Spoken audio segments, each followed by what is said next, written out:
It's been a battle for the Penguins. The Pittsburgh Penguins have won the 2016 Stanley Cup. This has been a struggle for the Pittsburgh Penguins.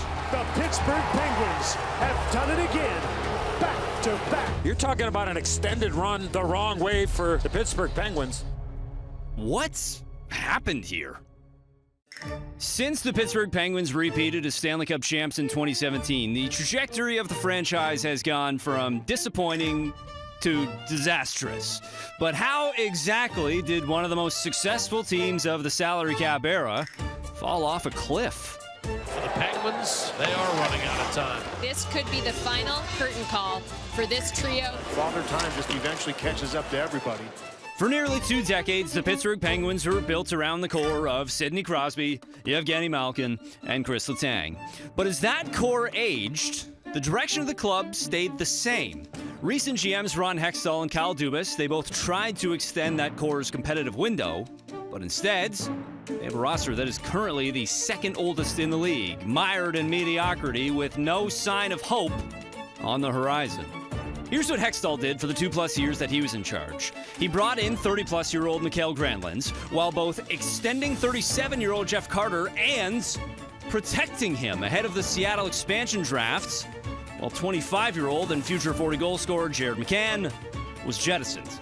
Meanwhile, when Dubas took over in 2023, he attempted to rectify the previous mistakes, shipping out Granlund, Jeff Petrie, and Jan Rutta in one fell swoop. But one mistake led to another, as 33-year-old Erik Karlsson came the other way, whose play has cratered since his acquisition.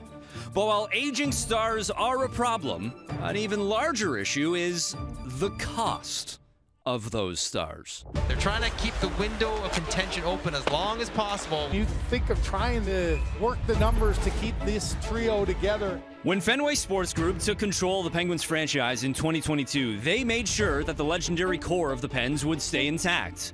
This season, the Big Three, aged between 37 and 38, take up $20.9 million, or 23.75% of the salary cap.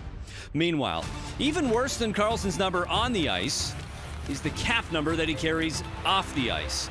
The Pens are paying $10 million until 2027, more than Sid, Malkin, and Letang.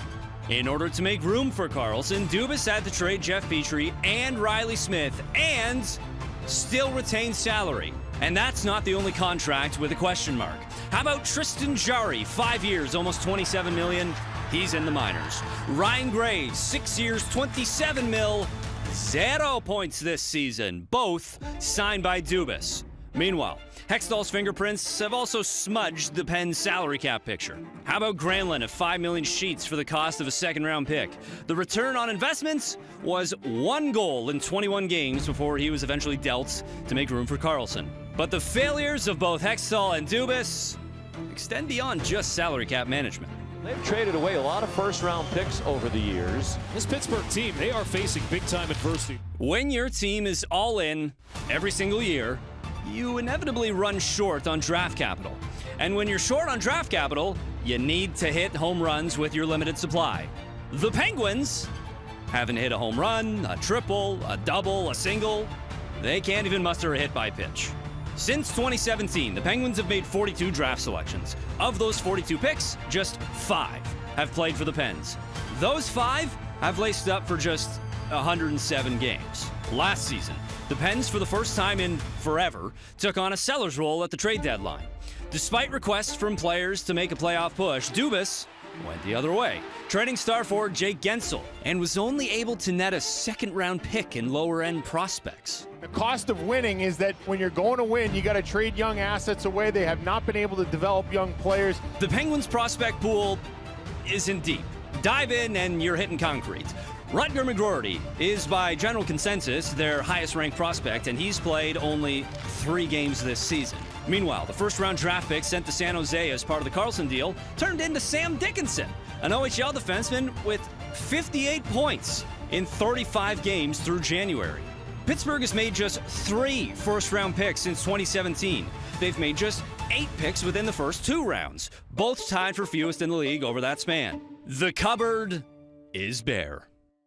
The lone key remaining pieces from the Pens' last title, Sid, Gino, and Tanger. However, now there's a notion that even Sidney Crosby, the face of the franchise for 20 years, may eventually depart in search of one final title, while the Penguins attempt to once again rebuild into a championship contender.